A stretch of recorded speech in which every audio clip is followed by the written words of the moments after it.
En 2017, dans l'intérieur montagneux et densément boisé de la France, aux confins oubliés du Massif central, 3 habitants ont disparu sans laisser de traces. Aucune lutte, aucun cri de détresse, aucun témoin.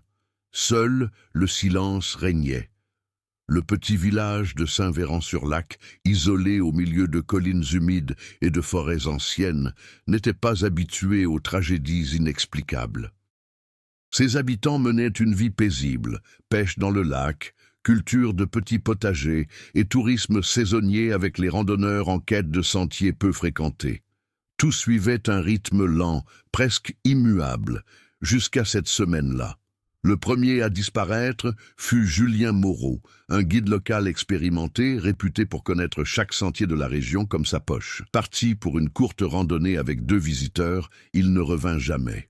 Sa voiture fut retrouvée garée au départ du sentier, portière déverrouillée, son sac à dos toujours sur la banquette arrière. 2 jours plus tard, les visiteurs, un couple lyonnais, ont également été portés disparus. Aucune autre piste n'a été trouvée. C'était comme s'ils s'étaient volatilisés. La police locale a immédiatement lancé des recherches. Des volontaires du village se sont joints aux équipes, ratissant la forêt de fond en comble. Des chiens renifleurs ont été utilisés, des drones ont survolé la zone et des plongeurs ont exploré le lac. En vain. Aucune trace, pas de vêtements, aucun signe de lutte. Le seul élément qui a retenu l'attention fut le témoignage isolé d'un agriculteur du coin qui affirmait avoir aperçu des lumières étranges dans la forêt, la nuit. Des lumières qui ne bougeaient pas comme des lanternes, ni ne clignotaient comme des véhicules. Elles restaient simplement là, immobiles, parmi les arbres. Le rapport a été ignoré. Les semaines passèrent et l'enquête piétina. La forêt dense et accidentée rendait impossible le ratissage de toute la zone. Progressivement, les recherches furent abandonnées. Officiellement, les 3 personnes furent déclarées disparues dans des circonstances inconnues. Mais dans le village, personne ne croyait que c'était quelque chose d'ordinaire. Un sentiment grandissant s'installait que quelque chose clochait, quelque chose qui ne pouvait s'expliquer par une simple logique. 5 ans se sont écoulés. Le temps a passé, comme toujours, même quand les réponses ne viennent pas. De nouveaux habitants sont arrivés au village, d'anciens sont partis, et la disparition de 2017 n'était plus évoquée que dans des conversations à voix basse, un sujet généralement évité, jusqu'en 2022. À la fin de l'été, un ouragan atypique a frappé le sud de la France. De violents vents ont balayé les régions boisées, déracinant des arbres centenaires et dévastant des zones où ne poussait auparavant qu'une végétation dense et impénétrable. Lorsque le vent s'est calmé, le paysage avait changé. Les sentiers ont disparu. D'autres ont émergé. C'est lors d'une de ces inspections post-tempête qu'un groupe d'agents environnementaux a fait une découverte inattendue. Au milieu de la forêt, dans une zone considérée comme inaccessible depuis des décennies, se trouvait une maison. Pas une cabane abandonnée, pas des ruines. Une maison intacte. Les murs étaient encore debout, le toit préservé, les fenêtres intactes. Aucun signe de détérioration importante, malgré son âge. La végétation environnante avait été partiellement déracinée par l'ouragan, révélant le bâtiment comme s'il avait été caché jusque-là. Le plus étrange n'était pas la maison elle-même. Le problème était qu'aucun des villageois n'était au courant de son existence. Les anciennes cartes ne mentionnaient rien de cet endroit. Ni les documents municipaux, ni les registres fonciers. C'était comme si cette maison n'avait tout simplement pas sa place là. Les agents ont signalé que la porte d'entrée était entr'ouverte. Et en s'approchant, ils remarquèrent quelque chose d'encore plus inquiétant. Il y avait des signes évidents que quelqu'un avait vécu là, récemment. À l'intérieur, les meubles étaient bien rangés, les ustensiles de cuisine propres et des vêtements pliés sur une chaise. Une horloge murale affichait une heure fixe, comme si elle s'était arrêtée il y a des années, précisément le jour où les disparitions avaient été signalées. Mais le détail qui a glacé le sang de tout le monde ne se trouvait pas dans la pièce. C'était à la table en bois, placée au centre de la pièce. Au-dessus, 3 objets étaient soigneusement alignés. Une montre bracelet pour homme, un collier pour femme et un appareil photo, des objets qui, quelques jours plus tard, seraient officiellement identifiés comme appartenant aux 3 personnes disparues en 2017. Aucun dégât, aucune usure, comme s'ils avaient été placés là, récemment. La découverte a été immédiatement signalée aux autorités et la zone a été bouclée. Mais la question qui a commencé à circuler parmi les chercheurs était simple et profondément troublante. Si la maison a toujours été là, pourquoi personne ne l'a jamais trouvée? Et surtout, qui a posé ces objets sur la table? La découverte de la maison a bouleversé le quotidien de la petite ville de Saint-Véran-sur-Lac. En quelques jours, le village paisible a vu défiler véhicules, chercheurs et curieux venus des communes voisines. Ce qui n'était qu'une histoire troublante, presque oubliée, a ressurgi avec force, plus concrète, plus inquiétante. L'enquête fut confiée à Claire Dubois, capitaine de police judiciaire détachée de Clermont-Ferrand. Contrairement aux agents locaux, Claire n'avait aucun lien affectif avec le village. Cela lui conférait une objectivité certaine, mais la rendait aussi plus sensible aux incohérences que d'autres avaient appris à ignorer. Dès sa première visite dans la maison, elle s'est rendue compte que quelque chose clochait. L'environnement ne présentait pas les signes d'usure habituels d'un bâtiment abandonné en forêt depuis des années. Il n'y avait ni moisissures excessives, ni traces de dégâts d'eau importants. Le bois craquait sous les pas, mais il n'était pas pourri. Les ustensiles étaient trop propres, trop bien rangés, comme si quelqu'un avait entretenu cet endroit, ou récemment revenu. À ses côtés se trouvait Étienne Ravel, un agent local qui avait participé aux recherches en 2017. Il connaissait la forêt mieux que n'importe quelle carte, et pourtant, il n'avait jamais vu cette maison. Ce n'était pas là, a-t-il déclaré sans hésiter. Claire ne répondit pas immédiatement. Elle se contenta de faire lentement le tour de la pièce, observant chaque détail avec une attention méticuleuse. Il y avait des photos au mur. Vieille, délavée, elle représentait une famille que personne au village ne semblait reconnaître, un couple et un enfant. Leurs vêtements évoquaient une autre époque, peut-être des décennies auparavant. Mais le plus étrange, c'est qu'aucune des photos ne montrait de traces de poussière accumulée. Claire a noté cela. Dans la cuisine, il trouva la vaisselle soigneusement rangée, comme si quelqu'un avait préparé un repas, puis tout mis à disposition avec soin. Pourtant, il n'y avait ni reste, ni provision. C'était un espace fonctionnel, mais dépourvu de vie. À l'arrière de la maison, une porte donnait sur un petit couloir étroit. Au bout, un escalier descendait vers ce qui semblait être un sous-sol. La lumière naturelle n'atteignait pas cet endroit. Claire hésita un instant avant de descendre. L'air était plus froid en bas, plus dense, contrairement au reste de la maison. Au centre du sous-sol, il y avait une chaise. Rien de plus. Pas de boîte, pas d'outils, aucune trace d'utilisation normale. Une simple chaise placée sous une vieille lampe qui, à ma grande surprise, fonctionnait encore lorsqu'on l'allumait. Claire ressentit un malaise immédiat, mais elle ne recula pas. Elle s'approcha, scrutant les alentours. Marque très subtile, mais visible sous la fine poussière, comme si quelque chose avait été traîné à plusieurs reprises dans cet espace. « Tu vois ça ?» demanda-t-elle sans regarder Étienne. « Oui », répondit-il doucement. Ce n'était pas là avant. Cette déclaration n'avait aucun sens. S'il n'avait jamais vu la maison, comment pouvait-il affirmer cela? Mais Claire ne l'a pas confronté, parce que d'une certaine manière, elle le ressentait aussi, comme si cet endroit n'était pas tout simplement inconnu, mais déplacé. Pendant ce temps, dans le village, d'autres personnages commencèrent à s'impliquer, directement ou indirectement, dans l'affaire. Marie Lefebvre, propriétaire d'une petite auberge locale, fut l'une des dernières personnes à voir Julien Moreau avant sa disparition.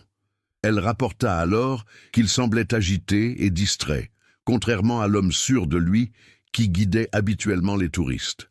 5 ans plus tard, Marie a réaffirmé quelque chose qu'elle avait gardé pour elle auparavant. La veille de sa disparition, Julien a mentionné avoir trouvé une piste qui ne figurait pas sur les cartes. Elle n'y avait pas prêté beaucoup d'attention à l'époque. Cela paraissait désormais essentiel. Un autre nom qui a refait surface est celui de Luc Garnier, un chasseur solitaire qui vivait à la lisière de la forêt. Connu pour éviter tout contact avec les autres habitants, il affirmait toujours qu'il fallait éviter certaines zones des bois. Interrogé après la découverte de la maison, sa réaction fut immédiate et inhabituelle. Il a refusé de parler. Mais son silence en disait plus long que n'importe quel témoignage. Claire commença à assembler le puzzle. Une maison qui n'existait pas dans les archives, un sentier inconnu, un guide expérimenté qui se perd. Des objets appartenant à des personnes disparues réapparaissent des années plus tard. Et des résidents qui en savaient manifestement plus qu'ils ne voulaient bien l'admettre. Rien de tout cela ne laissait présager un crime de droit commun. Lors de sa 3e visite à la maison, Claire décida d'examiner à nouveau les objets trouvés sur la table. L'appareil photo. Contrairement aux autres objets, il contenait également une carte mémoire. Les experts avaient initialement eu des difficultés à y accéder, mais maintenant, grâce à l'équipement approprié, ils ont réussi à récupérer une partie du contenu. Les premières images étaient normales, des plans du sentier, des arbres, du lac, au loin. Puis, quelque chose a changé. Les photos ont commencé à présenter des angles étranges, tremblantes, flous, comme s'ils avaient été enlevés à la hâte, ou lors d'une évasion. Et puis, la dernière image récupérée. Claire observa en silence. La photographie montrait clairement la maison, la même maison, mais différent. La végétation environnante était intacte et dense, dissimulant presque entièrement la structure. Et à la fenêtre de devant, quelqu'un regardait. Il était impossible de voir clairement le visage. Juste une silhouette. Arrête! J'observe. Claire a agrandi l'image, et puis il remarqua un détail qui lui retourna l'estomac. La personne à la fenêtre n'était pas à l'intérieur de la maison. J'étais dehors, comme si je regardais quelqu'un prendre la photo de l'intérieur. L'image trouvée sur l'appareil photo a complètement changé le cours de l'enquête. Jusque-là, Claire travaillait avec des hypothèses fragmentaires. Disparition accidentelle, crime isolé, voire une tentative de dissimulation locale. Mais cette photographie a introduit un élément impossible à ignorer. Quelqu'un était présent au moment de la disparition. Et plus inquiétant encore, la présence d'une personne qui n'aurait pas dû être là. Claire a réuni l'équipe improvisée constituée dans le village. Étienne était présent, ainsi que 2 experts et un analyste numérique chargé de récupérer les fichiers de l'appareil photo. L'image était projetée sur le mur. Silence. Cette photo a été prise à l'intérieur de la maison, a déclaré l'analyste. Le cadrage ne laisse aucun doute. Claire croisa les bras. Donc quelqu'un y est entré en 2017. Ou bien elle était déjà là, répondit Étienne sans quitter la projection des yeux. La différence entre les 2 possibilités était subtile. Mais cela a tout changé. Si quelqu'un occupait déjà la maison, ce n'était pas une simple bâtisse abandonnée. Elle était habitée, entretenue et peut-être même protégée. Claire décida d'agir rapidement. La maison, initialement considérée comme un incident isolé, est devenue un point névralgique de l'enquête. Du matériel de surveillance a été installé aux alentours, détecteurs de mouvement, caméras thermiques et enregistrement continu. Si quelqu'un revenait, il le saurait. Mais la forêt ne coopérait pas. Les conditions étaient instables. Après l'ouragan, le terrain était devenu accidenté, certaines zones étaient difficiles d'accès et les arbres tombés projetaient d'épaisses ombres. Le matériel fonctionnait, mais avec des limitations. Rien ne s'est produit lors de la première nuit de surveillance, pas lundi non plus. Mais le 3e, à 2h17, l'un des capteurs a été activé. Pas à l'entrée de la maison, mais en arrière-plan. L'enregistrement montrait quelque chose de bref, trop rapide pour être clairement identifié. Une distorsion, un mouvement qui ne semblait ni entièrement humain, ni clairement animal. Claire a visionné l'enregistrement à plusieurs reprises, image par image. La silhouette paraissait étrange, tantôt allongée, tantôt comprimée, comme disproportionnée par rapport à son environnement. Il pourrait s'agir d'interférences, a suggéré l'analyste. Claire n'a pas répondu. Elle n'y croyait pas. Le lendemain matin, l'équipe est rentrée chez elle. Rien ne semblait avoir changé. À un détail près, la chaise au sous-sol n'était plus dans la même position. C'était un changement subtil, quelques centimètres, peut-être, mais suffisant pour indiquer que quelque chose avait été touché ou utilisé. Claire redescendit au sous-sol, cette fois avec plus de prudence. L'air semblait plus lourd. Elle s'approcha lentement de la chaise. Et puis il remarqua quelque chose qui n'était pas là auparavant.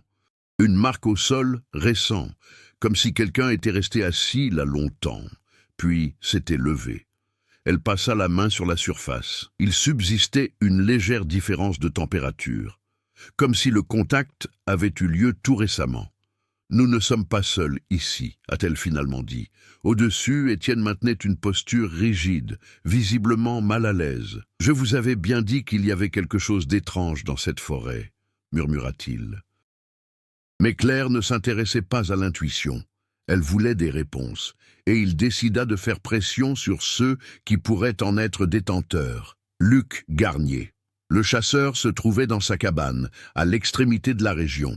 L'endroit était rudimentaire, presque improvisé, entouré de pièges et de sentiers à peine visibles. Il n'avait pas l'air surpris de voir Claire. « Je viens de démissionner. »« Ils ont pris leur temps, » a-t-il dit, avant même qu'on lui pose la question. Claire n'a pas perdu de temps. Il a montré la photo. Puis il a décrit la maison, le sous-sol, la chaise. Luc resta silencieux pendant quelques secondes. Puis, il prit une profonde inspiration. « Cette maison ne devrait pas être retrouvée », a-t-il déclaré. Claire garda le regard fixe. « Pourquoi » Luc hésita, comme si choisir les bons mots était dangereux. « Parce que ce n'est pas une maison ordinaire. C'est déjà clair. »« Non, vous n'avez pas compris. » Il s'approcha, la voix plus basse. « Ce truc... » Il ne reste pas là tout le temps. Claire ressentit un léger frisson, mais elle ne le laissa pas paraître. Quoi ? Luc la regarda droit dans les yeux, ce qui motive les gens. Silence. Le vent dehors s'engouffrait dans les arbres, produisant un son irrégulier, presque rythmé. « Vous voulez dire qu'il y a quelqu'un qui vit dans cette maison ?» insista Claire. « Je dis qu'elle utilise la maison. La réponse n'a pas été utile. » Mais cela ne ressemblait pas non plus à un mensonge. « Et les disparus ?» Luc détourna le regard. « Ils n'ont pas disparu. » Claire se pencha légèrement en avant. « Où sont-ils donc ?» Luc a mis un certain temps à répondre. Quand elle parlait, sa voix était presque un murmure. Certains endroits ne fonctionnent pas comme ils le devraient. Claire fronça les sourcils. « Explique !» Mais il secoua la tête. « C'est impossible à expliquer. Un conseil. N'y retournez pas la nuit. Trop tard. » Claire avait déjà pris sa décision. Elle rentrait chez elle le soir même. Seule, si nécessaire. Car pour la première fois depuis le début de l'affaire, elle n'enquêtait pas seulement sur une disparition. Elle était attirée par quelque chose qui, de toute évidence, l'observait également. Claire a ignoré l'avertissement de Luc Garnier. Ce même soir, elle rentra chez elle accompagnée seulement d'Étienne et de l'un des techniciens, Marc Vidal. La décision de réduire l'équipe n'était pas prise par précaution, mais par nécessité. Plus il y avait de personnes impliquées, plus le risque de bruit, d'erreur ou de panique était grand. La forêt avait un aspect différent la nuit. Non seulement l'obscurité régnait, mais l'atmosphère était plus dense. Le vent ne se propageait plus de la même façon à travers les arbres, comme si quelque chose l'absorbait. Même le bruit des pas sur les feuilles mortes semblait étouffé. Claire s'en est immédiatement rendu compte. « Vous entendez ça ?» demanda-t-il. « Étienne par où ?»« Exactement. Je n'entends rien. C'était là le problème. » Silence absolu. À leur arrivée à la maison, rien ne semblait avoir changé. La porte était toujours entr'ouverte. L'intérieur était plongé dans l'obscurité, hormis la faible lueur des lanternes. Marc a commencé à inspecter l'équipement installé. Le système fonctionne, mais il y a eu des erreurs d'enregistrement entre 2h00 et 2h23, a-t-il déclaré en fronçant les sourcils. « Quel genre de défaut ?» demanda Claire. « Ce n'est pas une perte de signal classique. C'est comme si les données n'avaient pas été enregistrées. » Claire échangea un rapide regard avec Étienne. Il ne s'agissait pas d'une simple interférence, c'était l'absence. Pendant que Marc travaillait, Claire décida d'examiner à nouveau les pièces, en se concentrant cette fois sur les incohérences. Dans la pièce principale, quelque chose attira son attention. L'une des photos accrochées au mur avait changé. Elle en était sûre. Auparavant, on y voyait le couple et l'enfant devant la maison. Maintenant, l'image semblait plus proche, plus fermée, comme si quelqu'un s'était manifesté pendant le processus d'inscription. Claire s'approcha lentement. Le visage de l'enfant, auparavant indistinct, était désormais plus visible. Et il y avait quelque chose qui n'allait pas avec les yeux. Ils ne regardaient pas la caméra. Ils étaient tournés de côté, hors du cadre, comme s'ils regardaient quelque chose qui n'aurait pas dû être là. Claire a décroché la photo du mur. Derrière elle, il n'y avait rien. Aucune inscription requise, pas de compartiment secret. Mais le sentiment de changement persistait. « Cela est en train de changer », dit-elle doucement. Étienne ne le contesta pas. Il commençait lui aussi à s'en rendre compte. Pendant ce temps, une intrigue secondaire se dessinait à l'extérieur de la maison. Inquiète de la reprise des investigations, Marie Lefebvre décida de consulter les anciens registres de l'auberge.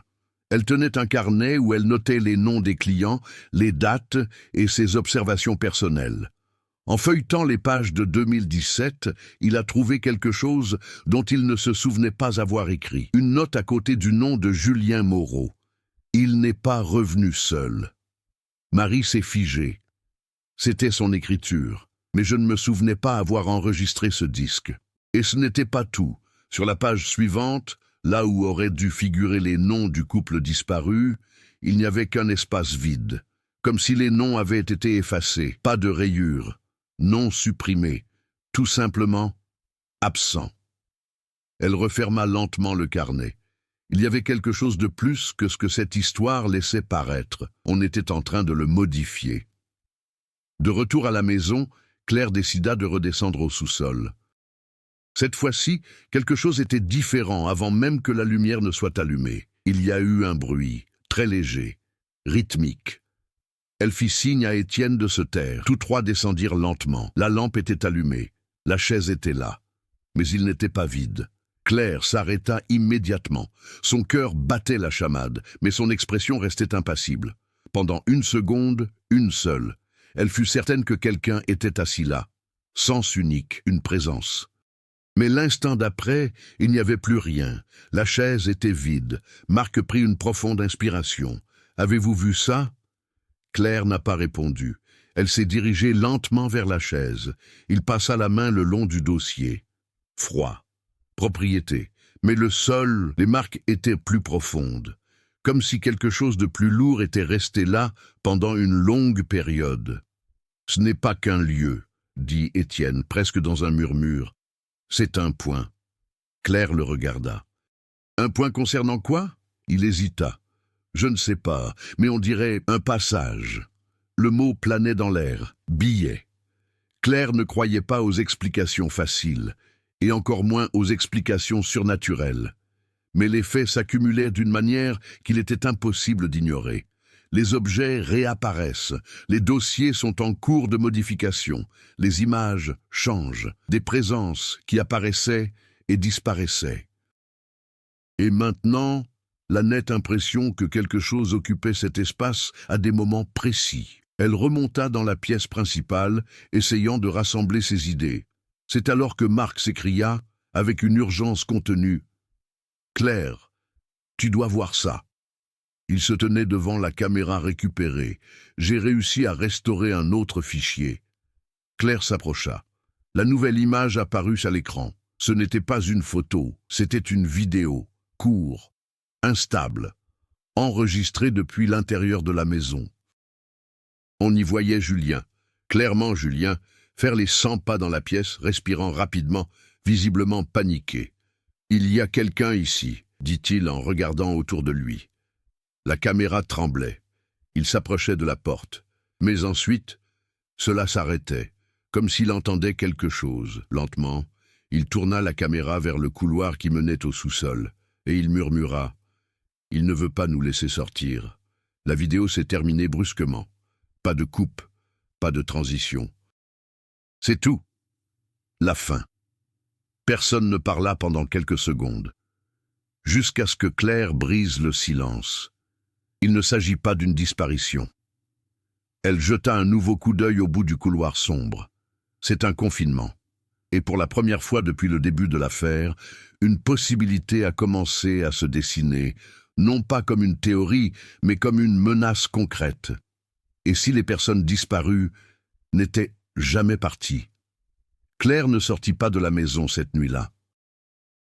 Malgré le malaise grandissant, malgré l'impression manifeste qu'il franchissait une limite invisible, elle décida de rester, non par imprudence, mais parce que, pour la première fois, il y avait des preuves concrètes que les personnes disparues ne s'étaient pas volatilisées. Ils étaient piégés, d'une manière ou d'une autre. « Laissons les caméras tourner et enregistrons tout », ordonna-t-elle d'une voix ferme, mais plus basse que d'habitude. Marc ajusta le matériel, visiblement tendu. Étienne resta près de la porte, comme s'il voulait assurer une sortie rapide, même si, au fond de lui, il ne semblait plus croire que partir serait une mince affaire. L'horloge murale affichait la même heure que d'habitude, 02:17, arrêté. Claire l'observait depuis plusieurs minutes jusqu'à ce qu'elle remarque quelque chose. La trotteuse a bougé. Un seul clic sec et ça s'arrêta de nouveau. Tout le monde a entendu. Marc leva immédiatement les yeux. Cela ne devrait pas arriver. Puis vint le deuxième clic et le troisième. L'horloge s'est mise à fonctionner, lentement, irrégulièrement, mais ça fonctionne, et avec lui. La maison a changé. Ce n'était pas quelque chose de immédiatement visible. C'était une expérience sensorielle. L'air s'alourdit. Les murs semblaient plus proches. Et le silence absolu de la forêt fut remplacé par un son lointain. Quelque chose entre un murmure et un écho prolongé, comme des voix qui se chevauchent, impossibles à distinguer. « Tu entends ça ?» demanda Étienne, visiblement secoué. Claire a simplement hoché la tête. Le bruit ne venait pas de l'extérieur. Ça venait de chez moi, ou quelque chose de plus grand encore. Sans prévenir, la porte d'entrée claqua. Marc se retourna brusquement. « Je n'y ai pas touché !» Étienne courut vers la poignée de porte. Il a tourné sur lui-même. Rien. La porte ne s'ouvrait pas. Il est bloqué. Claire a gardé le contrôle malgré la pression croissante. « Calmez-vous. » Continuons, un bruit sourd et sec provenait de l'étage supérieur. Ils se sont tous figés. Mesures, planches, traînées. Claire regarda le plafond. « Il n'y a pas de deuxième étage, » dit Marc, presque paniqué. Mais le son persistait. Étape. Indice. Étape. Indice. Claire a pris la décision. « Allons-y. »« Montez où ?» rétorqua Étienne. Mais il était trop tard. Claire avait avancé dans le couloir. Et puis, vous avez vu. Là où il n'y avait autrefois qu'un toit, il y avait maintenant une ouverture. Une échelle, étroite, fabriquée en vieux bois, l'emmenait à un étage qui n'existait pas. Le tournant n'était pas l'escalier, c'était le fait qu'aucun d'eux ne semblait suffisamment surpris, comme si, à ce moment précis, la logique n'avait plus aucune autorité. Claire commença à grimper. Chaque marche grinçait de façon irrégulière, comme si elle avait été utilisée pendant longtemps ou jamais. L'air devenait plus froid à chaque pas. Arrivé au sommet, il découvrit un couloir étroit, éclairé par une faible lumière jaunâtre. Des portes des deux côtés, fermées. Le bruit provenait de l'un d'eux, le troisième en partant de la gauche. Claire s'approcha, respiration contrôlée, une prise ferme sur la poignée de porte, et il s'ouvrit. La pièce était vide, mais pas complètement. Au centre, il y avait 3 chaises, et en eux, Marc, comme si quelque chose était resté là pendant très longtemps. Claire s'avança, et puis il a écouté. Derrière elle, une voix, faible, rauque. « Vous avez mis trop de temps. » Elle se retourna brusquement, et ce qu'il vit n'était pas une ombre. Ce n'était pas une silhouette indistincte. C'était Julien, ou quelque chose qui avait encore conservé sa forme. Il se tenait dans le couloir. Mais quelque chose clochait profondément. La peau est trop pâle, les yeux immobiles, flous, sans reconnaissance, comme s'il voyait à travers. « Toi ?» commença Claire. Mais il l'interrompit. Ça ne Cette voix n'était pas un avertissement, c'était un fait, personne ne part. Étienne apparut derrière Claire, s'arrêtant brusquement en voyant Julien. Ce n'est pas possible.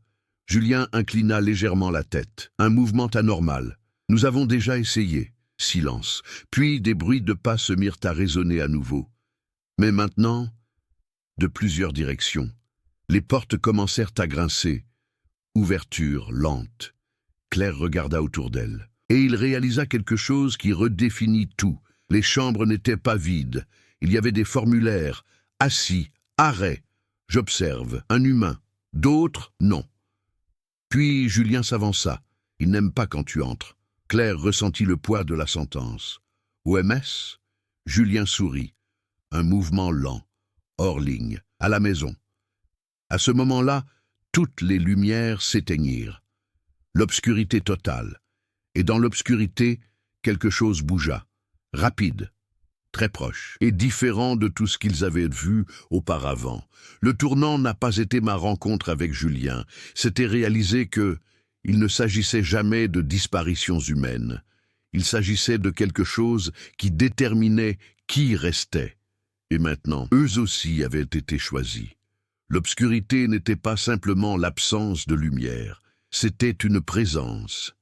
Dès que tout a basculé dans l'obscurité totale, Claire a complètement perdu la notion de l'espace. L'air lui paraissait comprimé, lourd contre sa poitrine, rendant chaque respiration plus difficile.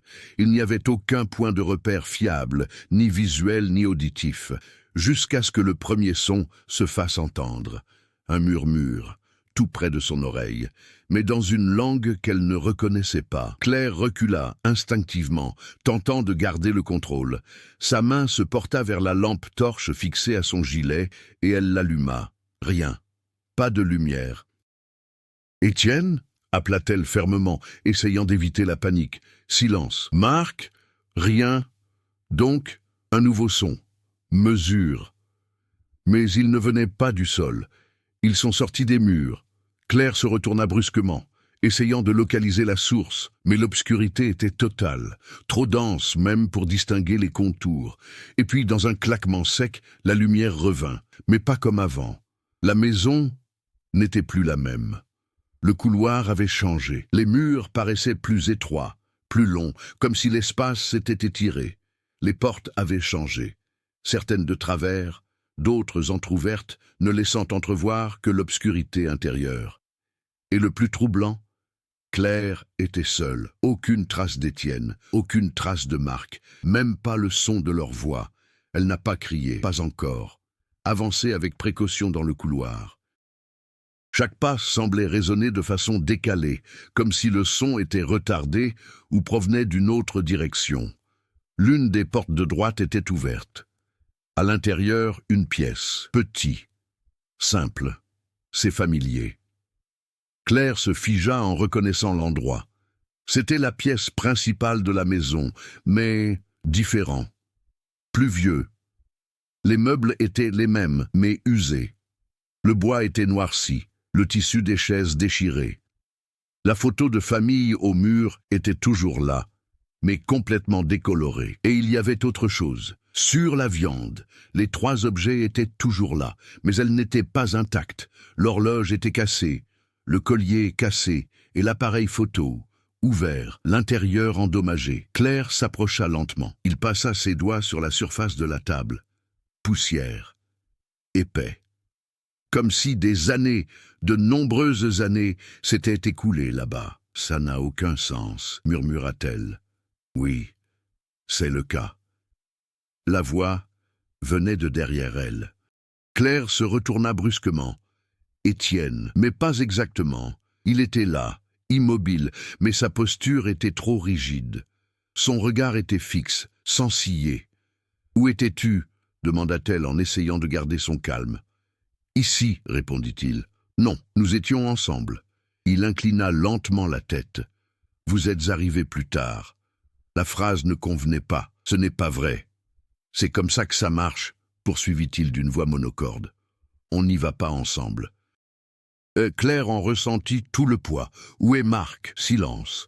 Étienne s'écarta alors, il désigna le coin de la pièce. Claire a imité le geste, et il vit. Marc était assis par terre, appuyé contre le mur, propriété, les yeux ouverts, mais vides, comme si quelque chose avait été enlevé. Claire s'approcha rapidement et s'agenouilla à côté de lui. « Marc !» dit-elle en haussant légèrement les épaules. Aucune réaction. Respiration faible, mais présent. Que lui est-il arrivé? Étienne répondit sans émotion. Il a entendu. Claire leva les yeux. Avez-vous entendu quoi? Comment ça s'appelle? Le silence revint, mais ça n'a pas duré, car, à ce moment précis, un nouveau son commença à résonner dans la maison. Contrairement à tout ce qui a précédé, ce n'était pas un murmure, ce n'était pas une étape, c'était un schéma, un rythme, comme des rythmes, bandes, habituées, venant d'en bas, depuis le sous-sol.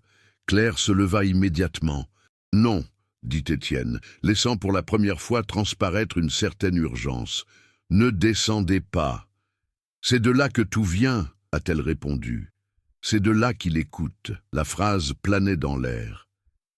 Claire hésita, mais seulement pendant une seconde. Elle n'était pas allée aussi loin pour reculer. Elle traversa le couloir, qui lui parut désormais plus long qu'auparavant, et trouva l'escalier. Mais ce n'était plus pareil. Il penchait davantage, plus profond.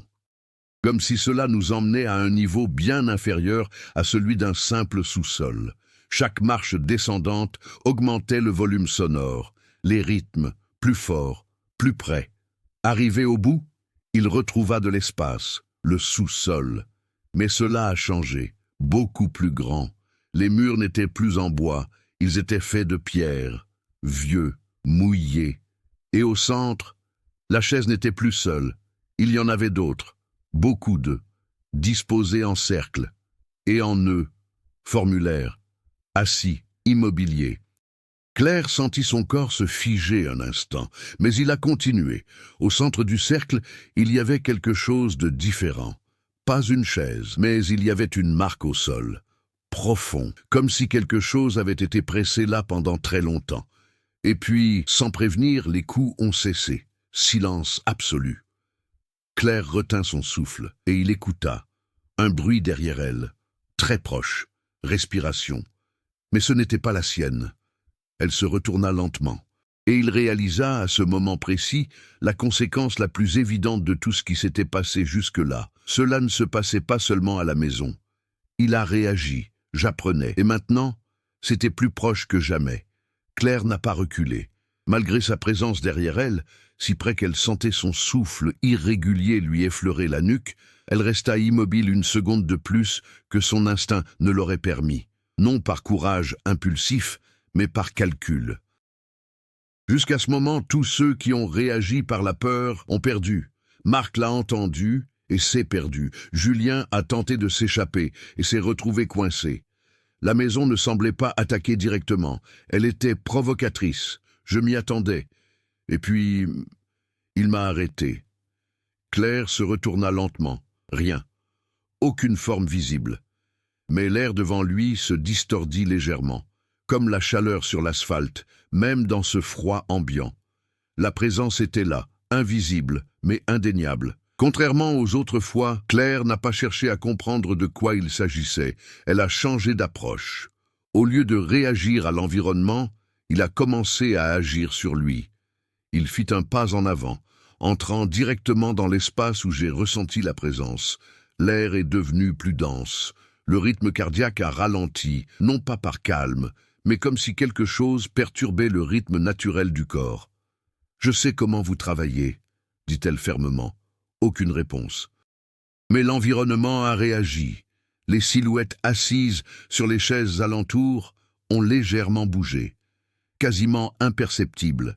« On ne prend pas les gens par la force », a-t-elle poursuivi. « On attend. » Un faible son résonna dans l'espace, comme quelque chose qui traîne sur la pierre. « Vous les faites entrer !» La distorsion devant lui sembla se contracter, comme s'il écoutait. Claire fit un autre pas. « Mais je ne suis pas venu pour toi. » Silence. « Je suis venu après toi. » Voilà la différence. Et pour la première fois, quelque chose a changé plus clairement. Les murs du sous-sol tremblaient légèrement. Les chaises grinçaient. Certaines des personnes assises commencèrent à incliner la tête vers elle. J'observe.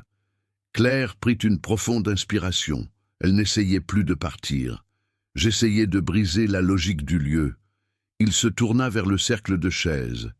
Il les observa tous. Certaines formes étaient presque humaines, d'autres déformées, comme si elles étaient incomplètes. Mais il y avait une régularité. Ils étaient tous tournés vers le centre, pour la marque sur le sol. Claire s'est dirigée vers là-bas. Chaque étape semblait plus difficile que la précédente, comme si l'espace lui-même résistait. Arrivé au centre, il s'arrêta. Il baissa les yeux. La marque n'était pas choisie au hasard. C'était un plan, subtil, mais reconnaissable. La silhouette de quelqu'un à genoux ou contenu. Claire comprit. La chaise au centre n'a jamais existé. Ce n'était pas un endroit où s'asseoir, c'était un point de contrôle. Elle leva lentement les yeux. « Il vous faut quelqu'un pour rester ici. » La distorsion devant lui s'intensifia. Maintenant, presque visible, une forme trop haute, allongée, sans définition claire, mais présent. « On n'arrête pas tout le monde, » poursuivit Claire. « On en garde certains, pour garder les autres. » Les formes des chaises ont réagi à nouveau.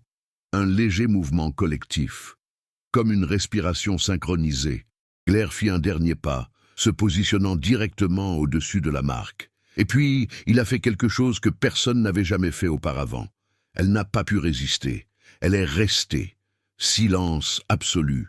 Pendant un instant, rien ne se passa. Soudain, une pression soudaine le traversa, comme si quelque chose essayait d'occuper l'espace qu'elle occupait. Des souvenirs qui n'étaient pas les siens ont refait surface. Des flashs rapides et décousus.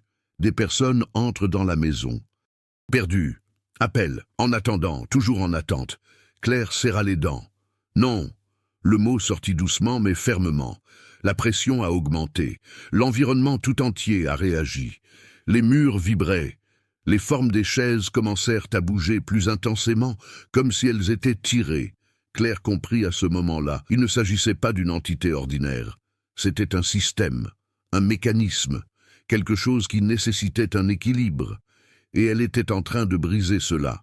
Vous ne travaillez que s'ils acceptent de rester. La distorsion devant lui se tordait et se retournait. Pour la première fois, instable. Claire prit d'une profonde inspiration, et elle a fait le choix qui a marqué sa transformation. Elle ne tenterait pas de le détruire. Elle libérerait ceux qui pouvaient encore partir. Alors je ne resterai pas. Dès qu'il a dit cela, il a quitté le centre. Et tout a changé. Les chaises se mirent à bouger violemment. Les formes émergèrent. Certains sont tombés. D'autres ont disparu.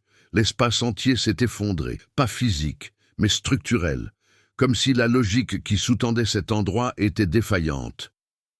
Claire courut, pour la première fois. Mais ce n'était plus une fuite à l'aveuglette, c'était une question de direction. Il monta les escaliers qui semblaient changer à chaque marche. Le couloir n'était plus le même. Les portes se sont fermées toutes seules. Le bruit derrière elles s'intensifiait. Quelque chose la hantait, enfin.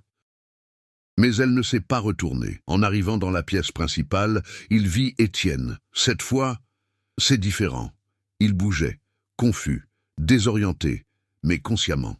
« Claire, allez !» cria-t-elle. Il n'a pas hésité. Les deux se dirigèrent vers la porte. Claire serra la poignée de porte. Il prit une profonde inspiration. Il a tourné sur lui-même. Cette fois, ça s'est ouvert. La forêt était là. Réel, gratuit, silencieux. Ils sont partis. Mais en franchissant les limites de la maison, Claire ressentit quelque chose, pas comme avant. Absence de présence, mais une absence. Comme si quelque chose avait été oublié, ou pire, comme si quelque chose avait été pris. Derrière eux, la porte se referma lentement. Je suis là, faible. Comme si rien ne s'était passé. Mais Claire le savait, tout avait changé. Elle n'avait pas toutes les réponses. Mais maintenant, j'en ai assez compris. Cela ne pouvait pas être détruit. Mais elle pourrait être déstabilisée. et pour la première fois en 5 ans, quelqu'un a réussi à s'échapper. L'aube apporta une fausse impression de normalité. La forêt semblait redevenue ordinaire. Le vent bruissait dans les arbres, les bruits de la nature étaient de retour, et la maison, vue de l'extérieur, ne présentait aucune des distorsions que Claire avait perçues pendant la nuit. Mais rien n'était normal. Étienne était vivante, conscient, mais différent. Puisqu'ils avaient quitté la maison, il ne pouvait pas expliquer précisément ce dont il se souvenait. Ses souvenirs étaient fragmentaires, incomplets, comme des pages arrachées d'un livre. « Je me souviens d'être monté », dit-il, assis à l'arrière de la voiture. Ensuite, plus rien de continu, juste des moments isolés. Claire observa en silence. « Te souviens-tu d'être sorti, hein ?» Il hésita.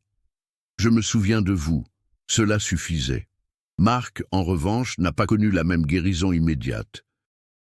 On l'a retrouvé encore à l'intérieur de la maison, plusieurs heures plus tard, lorsqu'une équipe de secours y est entrée dans la journée, assis, au sous-sol, juste sur l'une des chaises.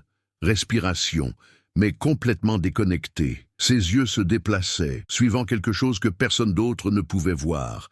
Il a été immédiatement évacué, mais même à l'extérieur de la maison, il ne réagissait pas à l'environnement extérieur, comme si une partie de lui était restée. Claire observait tout attentivement, sans démonstration. Mais à l'intérieur, quelque chose avait changé. Elle ne considérait plus cela comme une affaire à résoudre.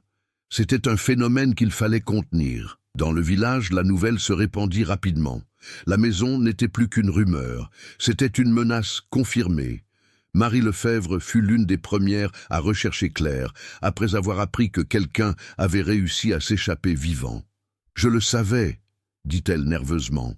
« Je savais que ce n'était pas normal. » Claire décida de l'affronter directement. « Que savez-vous de la maison ?» Marie hésita, mais cette fois, il n'a pas reculé. « Ce n'est pas la maison qui est apparue, dit-elle. C'est la forêt qui la cachait. » Claire garda le regard fixe. « Explique. » Marie prit une profonde inspiration. « Quand j'étais enfant, mon grand-père parlait souvent d'un endroit dans les bois qui n'était pas toujours au même endroit. » Claire n'a pas interrompu. Il disait souvent que certains sentiers changeaient, qu'on pouvait les parcourir 100 fois, et qu'un jour ils nous menaient à un endroit différent. Ça me va. Trop. Et à la maison ? Marie baissa les yeux.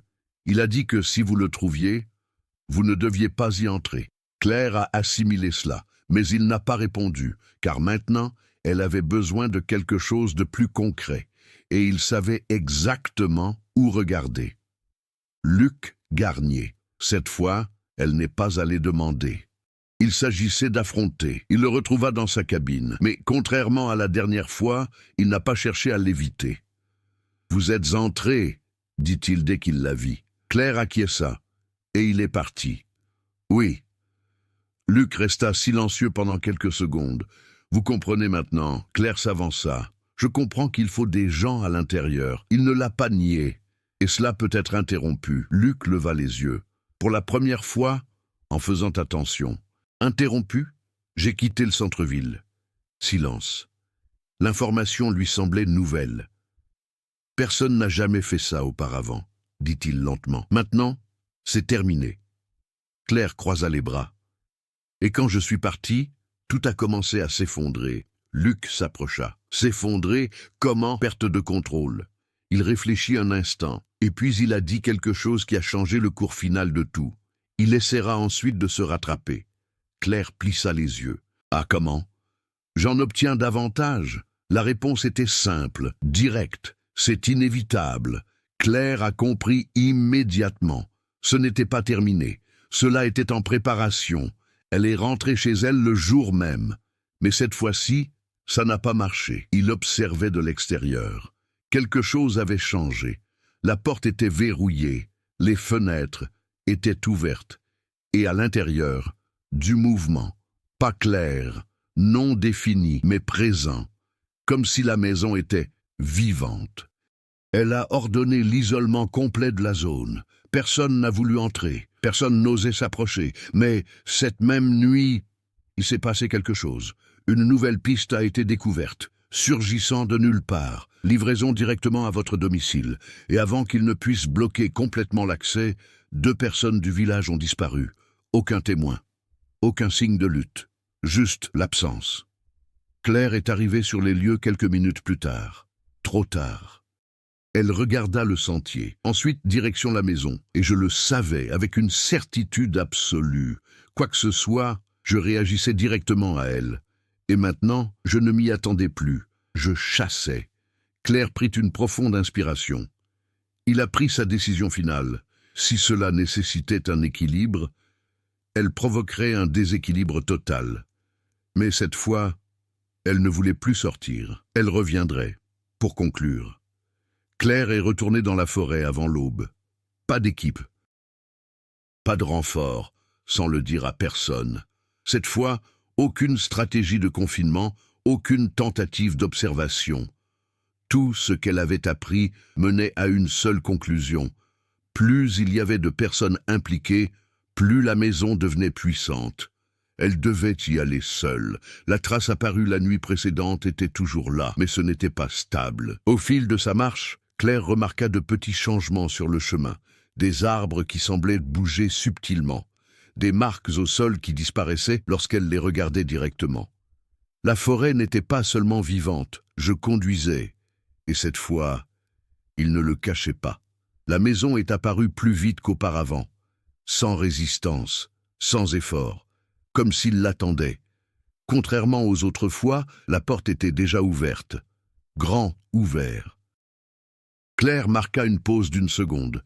Il prit une profonde inspiration, et il entra. Le changement fut immédiat. L'air s'épaissit à nouveau, mais cette fois-ci de manière plus agressive. Il n'y avait pas de silence. Il y avait un son continu et sourd, comme un écho lointain de plusieurs voix qui se chevauchaient. La maison ne faisait plus semblant. Elle est allée directement au sous-sol, sans hésitation, sans explorer, sans regarder autour de soi. L'escalier paraissait plus profond que jamais. Chaque marche semblait mener à un niveau encore plus éloigné de la réalité ordinaire. Lorsqu'il arriva en bas, l'espace était complètement différent. Ce n'était plus un sous-sol. C'était une structure beaucoup plus grande, presque un appareil photo. Les murs de pierre s'étendaient à perte de vue. Le cercle de chaises avait disparu. Il n'y avait plus qu'un seul point central, la marque au sol, plus profond, plus précis. Et autour d'elle, personne, bas de forme, personne, des dizaines, arrêts, immobiliers, les yeux ouverts. Claire en a reconnu certains sur de vieilles photos, d'autres récentes, parmi eux Julien, et les 2 résidents qui avaient disparu la nuit précédente. Tout le monde était debout, face au centre, comme s'il s'y attendait. Claire s'avança jusqu'au bord du cercle invisible qui les entourait. « Je suis de retour », dit-elle. Cette fois, il n'y eut pas de silence. Le son a répondu, pas comme une voix, mais comme les vibrations dans l'environnement. L'air devant lui commença à se déformer à nouveau, plus intense, plus présent. La forme commença à se dessiner, pas comme avant, maintenant plus clairement définie. Haut, disproportionné, avec des contours en perpétuelle évolution, comme si elle n'avait pas de forme fixe. Claire n'a pas reculé. « Tu essayais de trouver l'équilibre, » dit-elle, « mais je l'ai cassé. » La présence a réagi. Le sol trembla légèrement. Les gens autour d'eux commencèrent à bouger, lentement, un pas en avant, synchronisés. « Vous avez besoin d'eux ici, » poursuivit Claire, « mais ils n'ont pas choisi de rester. » La distorsion a progressé, plus près, plus dense. Claire ressentit à nouveau la pression. J'essaie de la repousser. Força-la. Mais cette fois, elle était préparée. Alors changeons la règle. Elle fit un pas en avant, entrée dans le cercle. Immédiatement, tout le monde s'arrêta. L'environnement entier s'est figé. L'attention était portée sur elle. Claire prit une profonde inspiration. Vous n'avez plus le choix. Silence. Un instant. Et puis elle a fait la seule chose qui n'avait pas encore été faite. Elle a touché le centre.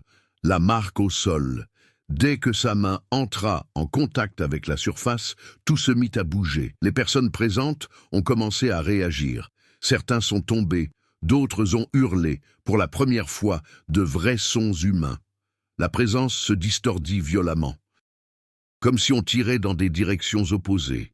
Claire a tout ressenti en même temps. Souvenirs, voix, moment d'entrée, par peur, acceptation.